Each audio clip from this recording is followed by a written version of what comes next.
Hi guys! For today's video, nandito tayo ngayon sa park. So, wala lang. Nagmumuni-muni lang tayo, no? Kasi, kahit na summer dito, malamig yung hangin. Masarap umupo. Masarap manood ng sunset. So, ito sa harap ng park ko, ano siya, laruan siya ng mga ang kung ano-anong sport dito, like yung tennis. Tapos sa likod ko yan may nagbabasketball kung nakikita nyo. So ganito lang.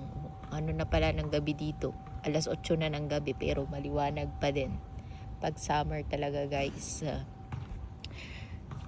late na umaano yung araw, late na bumababa. So mga hanggang 9, 10 medyo maliwanag pa rin. Pero kabaligtaran naman nun pag pag nag-winter na, 4:00 pa lang ng hapon, parang gabi na. So yun lang.